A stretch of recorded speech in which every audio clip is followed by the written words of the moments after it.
Ahoy there, me hearties! This be Captain Silver Hook, and you're listening to the Two Old Pirates podcast. Set sail for an open sea of stories, tales, and some really crazy stuff. I expect you to like and subscribe, lest you be walking the plank. Ha ha ha!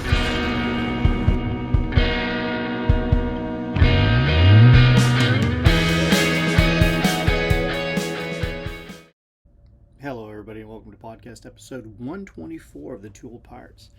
This is taking us back in time a little bit to a story that most of us don't even think about anymore. People that have been from Rockport for years, decades, whatever. And then it hit upon me the other day. I was like, oh my God, I wonder how many people that live in Rockport now have never heard about this story. And those of us that did live in Rockport when this happened, we're almost like cheering for the guy.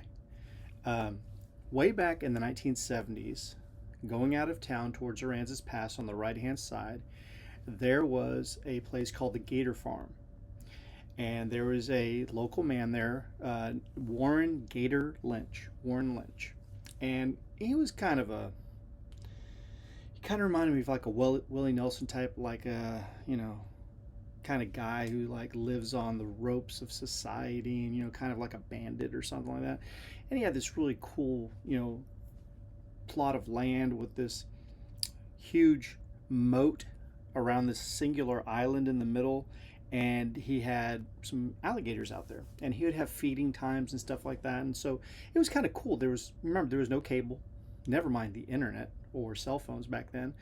So you came from this little bitty town of Rockport with about 2,500 people. There wasn't a whole lot to do unless your parents were going to take you to the big town of Corpus.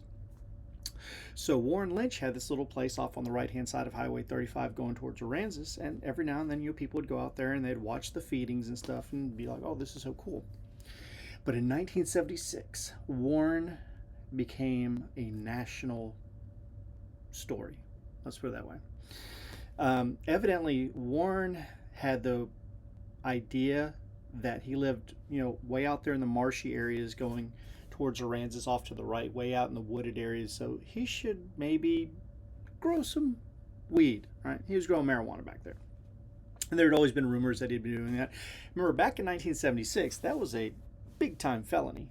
And then when this story broke, he was busted with all these pot plants. So he got arrested and he posted bail and stuff. But in 1976, after he posted bail, he took off and he made it onto that island in the middle of his alligator farm. And the cops were there to serve a warrant. And when they showed up, he said, oh, can I change some clothes? And they were like, yeah, hurry up. What he did is he grabbed a 20-gauge shotgun and some shells and ran out to a small little bitty boat and paddled over, to the island.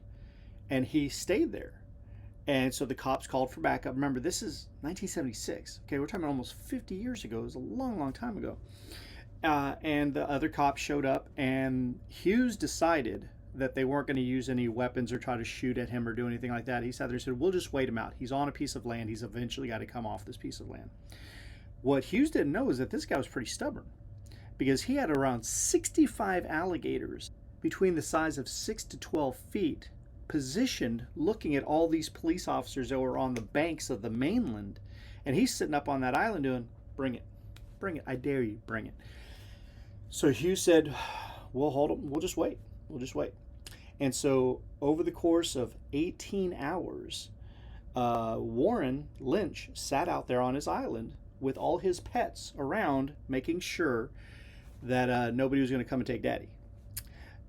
One of the funniest stories that I found about this when I was researching this story, because I remember bits and pieces, but I wanted to go ahead and try to package it a little bit better for you guys. One of the really cool things was that there was a guy, a 25-year-old man named Pete Haven from Houston. And out of nowhere, he must have heard about it in the news, because remember, this made national news. It was in Philadelphia papers, Los Angeles papers, probably up in Minneapolis and all over the place, Phoenix, Arizona. It was making national news that this guy was holding off the cops, And but this guy named Pete Haven, 25-year-old, came down from Houston, and as he saw the cars parked there, he decided, I got to get through. So he crashed through the small police like dividers with his car, got out, jumped across the hood of his car, ran, and found this small little bitty piece of wood, like a almost like a I don't want to call it a like a full bridge or anything, but he found a way to get out there. But before he got there, he started chucking food and drink all the way across the moat, past the alligators, to Warren, and Warren was catching him and stuff. And then he found that little bitty like deal, and he made his way out there, and the cops weren't going to stop or anything. They're like, hey, we're not going to go and be eaten by alligators. What's this guy going to be able to do? So he ran across that small, I would call it a wooden bridge. He ran up to Lynch, hugged him, and then turned back to the cops. And I've got the direct quote. He said, "We've got Gatorade. We've got Gatorade," as he held a can of Gatorade in his hand, shaking it like this. The joke is gators, alligators. We have Gatorade. So he brought Gatorade, maybe to hydrate Lynch, and maybe also because gator for alligators. At the 18-hour mark, Lynch eventually surrendered, and Haven was not charged with anything.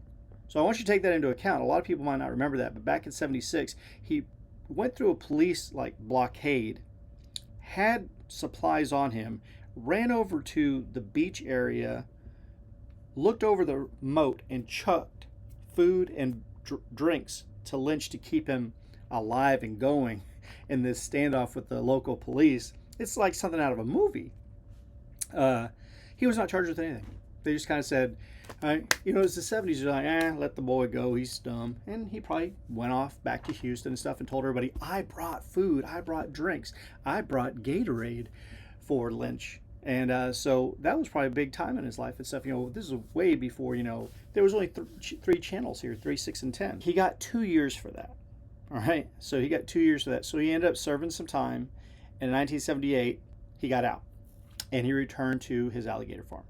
Even though it was a tourist attraction and probably earned him some money, he still had that little bit of a itch to make some money on the side. And the rumor was that he went back into dealing. And in 1980, they were going to go and respond with another warrant to search his land to see if he was growing these plants on the back of his property. When they showed up, Lynch disappeared into the woods. Now, that's the moment I remember because I was far too young in '76. I was just a little guy. But I do remember in 1980, I always have this memory in my mind whenever the alligator farm comes up. I'm all like, I remember vividly, like on channel 3, 6, or 10, one of those, that there was a view from a helicopter and they had a camera on it and they were flying over the area and they were recording down. And you could see the small plot of land that he had, and you could see the alligators still around and stuff, but they were like flying over trying to search for him. And in 1980, I was a little bit older then. I was almost double figures, and I can remember that vividly, the helicopter image flying over and the water being, battened down and the alligators scurrying and stuff like that, because they thought, did he go back out to the island, and was it going to be Island Part 2 with him and the alligators versus the police? But he had escaped into the woods. He disappeared for about, at least a couple years. Then, out of nowhere, they pull a motorcyclist over on Highway 35, right down by the alligator farm, several years later, and it's him. It's Lynch. And I think he had a fake, Florida or Arizona license. He also had a fake license from Germany, and he had a fake, birth certificate or something like that. So he had all this other stuff, and he got arrested again, and he had evidently 5 pounds of marijuana on him. So he got busted again. And the last I ever heard, the last thing I could find about a guy named Warren Lynch, the Gator Man, was that somebody said that in San Antonio, that there was a place called the Ice House up there that he frequented. And so local police contacted the San Antonio police. They did a little bit of a stakeout, and sure enough, he showed up one day and he was arrested. Past that, I don't know anything that ever happened to him, but I do remember as a kid going to the Gator Ranch, or whatever you'd like to call it, and that Warren Lynch feeding the gators and stuff, and he kind of looked like a rough dude, living out in the sticks and stuff like that. I don't know whatever happened to him. If anybody does know eventually what happened to Warren Lynch, that'd be awesome if you guys go and leave a comment. If any of you have if any of you have memories of going to the Gator farm and seeing him feed the gators, or if you remember him. I have a very grainy picture, I believe it's from Philadelphia, that has an image of him standing on the banks where you can see the alligators, and that would have been the moat, so you get a little bit of an image.